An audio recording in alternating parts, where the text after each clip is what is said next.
어떤 얘기를 나누게 될지 오늘 한국 비정상 대표 만나볼까요? 네, 이분은요 권지용 씨보다 먼저 소녀들의 마음을 훔쳤던 20세기 지용 오빠입니다. 구 아이돌 현 회사원 고지용 씨입니다.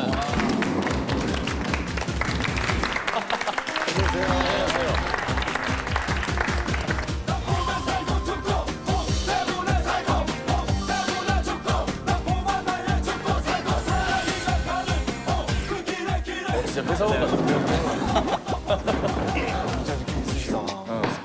자, 본인 소개 좀 부탁드릴게요. 여기 계신 분들은 잘 모를 것 같아서 저는 20세기 때 한국에서 아이돌로 활동을 했었고요. 그리고 지금은 자기 사업을 하면서 아들과 함께 예능 프로그램에 출연 중인 방송을 겸하고 있는 사람입니다. 네. 잘 부탁드립니다. 그래도 약간 좀 더 회사원이나 아니요, 느낌으로 그건 옷을 아니고. 입으시는 건가요? 아니면 연예인 같은 정장이 네. 있을 텐데 약간 미생처럼 생긴 그런 모습. 기생? 나 기생이라는 줄 알았어요. 기생이라뇨. 무슨 기생이라고 할 리가 있습니까? 이거 제 정장이 맞아요. 네, 평소 일할 때 입는. 회사원입니다, 지금. 예. 어떤 팀이셨었죠, 예전에? 팀은 잭스키스라는 팀이고요. 지금도 왕성하게 활동을 하고 있습니다. 잭스키스가 독일어죠. 네. 아 정말요? 네. 독일어도 지금 너무 좀 까먹어서 많이. 아 어떤 무슨 뜻인가요? 뜻이죠? 6개 수정인데 아 섹스는 알겠고 이게 숫자 그거죠. 그 다음 키스 다이먼드 KIES 아니에요? 네, KIES 맞습니다. 키스 KIS 이란 단어 여기 독일 사람 아닌 것 같아요. 우리 사람 그렇죠, 알아보도록 하겠습니다. 요즘에 뭐 승재 아빠로 더 많이 불리시죠? 네, 요새는 승재 아빠로 많이 불러주시는 것 같고요. 사실은 그게 더 편해요, 이제는. 아이를 키우면서 승재 아빠라는 이름이 호칭이 더 자연스러워졌죠. 아니요, 이제 사실 고지용 씨가 그 슈퍼맨 프로그램 말고는 방송 출연을 안 하는 걸로 알고 있는데 네. 비정상회담은 선뜻 출연 요청이 와가지고 평소 비정상회담의 애청자기도 하고요. 네. 이렇게 각기 다른 문화에서 태어나고 자란 분들과 제가 좋아하는 주제를 가지고 재밌는 얘기를 해보고 싶어서 네, 출연을 하게 됐습니다. 우리 고지용 씨가 어떤 얘기를 또 네, 나누고 그러게요. 싶으셔서 오셨을지 궁금한데요. 자, 오늘 고지용 씨 한 건 직접 읽어주시죠. 제가 평소에 에너지 문제에 관심이 많고 또 아이를 키우면서 친환경 문제에 대해서도 관심을 많이 갖게 돼서 좀 이런 안건을 가져왔습니다.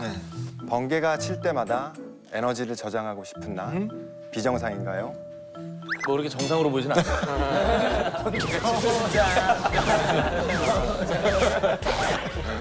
아니 근데 번개의 에너지를 저장한다. 네. 상당히 기발한 생각인 것 같은데 평소에 이런 생각을 하셨던 거예요? 니콜라스 테슬라라는 과학자가 있었어요. 네, 그 과학자의 이론이 공기 중에 전자를 이용해서 에너지를 만들 수 있다라는 이론을 주장했었는데 이제 이거를 현실화시키지 못하고 요절했죠. 네. 근데 저는 사실 그게 이제 기술이 더 고도화되고 계속 기술 개발을 하다 보면 그런 시대가 열릴 수도 있지 않을까. 에너지를 저장하고 싶다는 뜻은 에너지에 관심이 있다는 얘기죠. 그러니까 계속 그런 생각을 한다는 얘기죠. 네, 관심이 많죠. 미래 에너지에 대한 관심도 많고 에너지 관련 회사와도 일을 하게 되고 또 전문가들과 대화를 나누다 보니까 얻어지는 지식이 굉장히 많더라고요. 그 에너지 분야만큼은 이제 환경 쪽에도 관심 많으시다고. 네, 아무래도 에너지 문제가 해결이 돼야 지금의 환경 문제가 해결이 되기 때문에 그래서 환경 문제랑 에너지 문제랑 포괄적으로 해서 토론을 해보고 싶었습니다. 야, 에너지 연구소 소장님하고 이렇게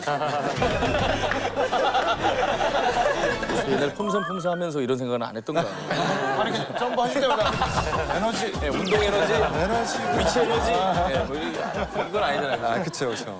그때는 더 높이 점프하는 게 목표. 예. 자, 번개가 칠 때마다 에너지를 저장하고 싶은 나 비정상인가를 분한권 상정 본격 토론을 시작합니다. 자, 일단 오늘 전 세계 다양한 에너지원 이야기를 해보겠습니다. 먼저 각 나라의 주요 에너지원부터 알아보겠습니다. 네, 미국은 사실 원래 그 만드는 에너지보다 그 에너지 많이 소비하는 걸로 되게 유명하고 제가 어렸을 때부터 되게 큰 문제였어요. 왜냐면은 우리 수입할 수밖에 없는데 그 수입하는 에너지도 거의 다 석유였어요. 근데 그렇기 때문에 계속 중동에 의존할 수밖에 없었고 그래서 우리 에너지 문제뿐만 아니라 정치적인 그리고 그런 뭐 사회적인 이슈 계속 됐어요. 그래서 걔가 어렸을 때도 기름값 계속 올라가면서 우리 너무 예민하고 그런 나라의 문제였는데 근데 다행히 최근에 이제 재생에너지도 많이 나왔고 이제 미국에서 셰일 가스라는 게 있는데 그거 쉽게 뺄 수 있는 기술 최근에 나온 게 프래킹이라고 하는데요. 그 프래킹 덕분에 거의 이제 우리 소비하는 만큼 만들 수 있는 나라 됐어요. 그래서 그거는 우리한테 에너지 독립이라고 해요. 에너지 인디펜던스. 프래킹 때문에 그 환경에 문제가 많이 생겼죠. 그러니까 맨 처음에 이 프래킹은 되게 환경에 조금 많이 안 좋은 기술이었는데 근데 시간 지날수록 그거 좋아지면서 이제 훨씬 더 안전하게 할 수 있다고 합니다. 그래도 미국이 그 CO2 생산량 제일 높죠. 그거 인구를 인정하면 대비해로. 맞아요. 뭘 미국 한마디 하면 좀 몇 개 나라가 비판을 쏟아내네. 맞아요. 자, 우리 중국은 50년대까지 석탄 사용 비중이 90%였어요. 네, 지금 석유 개발을 하고 있었기 때문에 비중이 많이 줄었지만 그래도 2050년까지 중국 석탄 사용 비중이 계속 50% 이상 유지할 거라고 예상이 돼요. 석탄 생성량도 많을 것이고 최근. 네, 그렇죠. 우리 원래는 근데 뭐 석탄 그 개발하다가 사고 많이 생겼잖아요. 중국에서는. 어느 나라 다 생깁니다. 이렇게 하는 순간 그 질문일 줄 알았어요. 네, 독일은 이제 에너지원 1위는 석탄이고요. 2위는 재생에너지, 3위는 이제 원자력, 그다음에 4위는 이제 전용 가스인데요.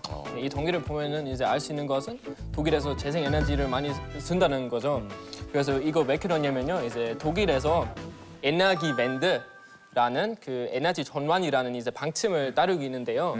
이거 무슨 뜻이냐면은 원자력 발전소랑 석탄 발전소들을 계속 폐쇄하는 대신에 재생 에너지 이제 발전소들을 많이 이제 건설해가지고 자연을 오염시키는 에너지원을 더 이상 쓰진 않고 대신에 이제 재생 에너지원을 많이 활용하겠다는 그런 방침이죠. 예. 실제로 독일 같은 경우는 2022년까지 원전을 아예 없애겠다고 발표를 했어요. 네. Wir werden schrittweise bis Ende 2022 vollständig auf die Kernenergie verzichten. 독일이 참 부러운 것 같으니까 어쨌건 이 전환을 하는데 대책이 세워져 있고 장기간의 그 기술에 대한 자부심이 아닐까 싶어요. 독일은 탈원전인데 이제 프랑스는 아니네요. 우리는 사실 자랑할 곳이 아닌데 그 프랑스는 전 세계적으로 좀 원자 국가 2위예요. 1위는 미국인데 근데 인구 대비로 하면 프랑스가 1위예요. 사실은. 그 왜 이런 원자력이 왜 발전하냐면 그 70년대 석유 위기가 있었잖아요. 그래서 그때는 우리 정부가 독립적으로 에너지 만들자라고 좀 결성해서 그때부터 그 원자력 발전했어요. 근데 좀 아이러니는 원자력 만들려면 유라늄 같은 거 필요하잖아요. 근데 프랑스에서는 없어요. 그래서 우리 아프리카에서 식민지 있었고 아직도 우리 대기업들이 아프리카에 가서 싸게 쉽게 그 유라늄 같은 거 구할 수 있어요. 그래서 더 나쁜 거예요. 우리는 1987년 국민투표로 이제 원자력 발전소 다 없앴어요. 그래서 그때부터 이탈리아에 없었고 그때부터 이제 정책들도 바뀌어가지고 지금 천연가스 제일 많이 쓰고 그리고 재생에너지 엄청 많이 써요. 재생에너지 발전국 세계 6위예요. 작은 나라지만 엄청 많이 만들어요. 우리나라 그동안 어떤 에너지원이 주로 사용돼 왔나요?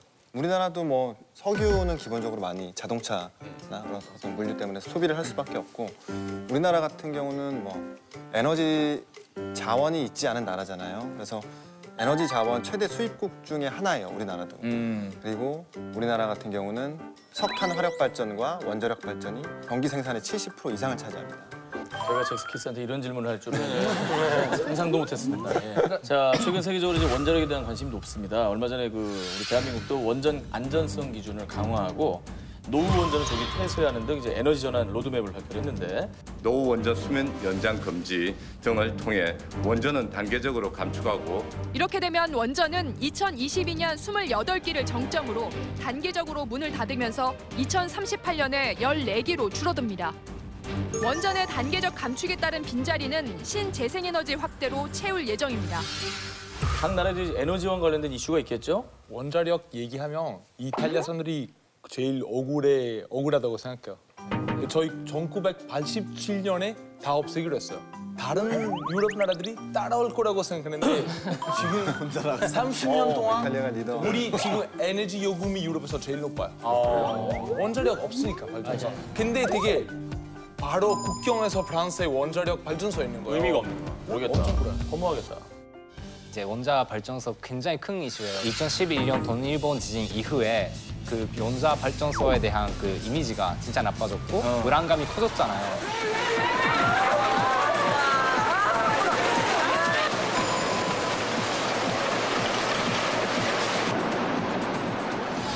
그래서 그것 때문에 이제 원자 발전소를 많이 안 하게 됐어요. 그래서 이번에 해산 총선거가 있었는데 아베 총리가 있는 자민당은 이제 지금도 사용량 2% 정도밖에 안 되는데 그거를 2030년까지 22%까지 사용률을 올리겠다. 그리고 이제 반대 당들은 이제 원전 제로, 탈원전을 하겠다고 했는데 결과를 보면은 완전 압도적으로 자민당이 이겼어요. 그래서 실제로 불안감이 많고 우리 뭐 원자 발전소 어떻게 할 거야라고를 하는데 많아질 그런 전망이라서 좀 아이러니한 것 같아요. 어떻게 생각하세요, 오우기 씨? 저는 제로는 희망해졌죠. 그러니까 너무 좋은데 현실적으로 봤을 때 우리가 그걸로 대가로 하는 게 되게 많아요. 기후병이 크다.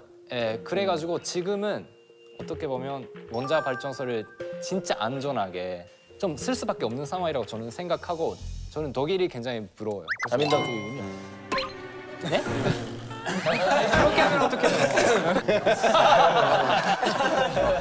독일에서 무슨 원전 사고 같은 거 발생한 적은 없지만 80년대 그 체르노빌 이제 발전소가 터졌을 때 방사능 물질이 독일까지 이제 퍼져가지고 독일 숲들을 이제 되게 오염시켰거든요. 그 얼마나 심했냐면 여전히 독일 숲에 가면 버섯들과 이제 그 야생 대지에서 방사능이 남아 있을 정도로 아직도 그래서 독일 숲에 가면 이제 방사능 대지를 볼 수 있다는 얘기죠. 아무튼 뭐야? 되게 말 잘한다. 아무튼 근데 이제 그때부터 원전 사고에 대한 그런 우려가 좀 있습니다. 체르노빌 원전 사고는 화재로 인한 사고사였고요. 후쿠시마 원전 사고는 자연재해로 인한 사고사예요. 근데 원전 같은 경우에는 사고가 났을 때 방사성 물질이 나오잖아요. 그러니까 반으로 줄어드는 시기를 반감기라고 하는데 플루토늄 같은 경우는 이 반감기가 2만 년이 넘습니다. 그리고 우라늄 같은 경우에는 훨씬 더 길고 그렇기 때문에 어떤 인류의 안전을 위협하는 그런 발전일 수 있죠. 우정 씨 개인적으로는 탈원전이 맞다고 보시나 봐요. 물론 저비용 고효율이라는 것도 인정을 하지만 장기적으로 봤을 때는 서서히 줄여 나가야 되는 게 맞다고 생각합니다. 저는. 그 그린피스가 프랑스 원자력 그 발전소가 테러 공격에 쉽게 당할 수 있으니까 뭔가 경고했어요.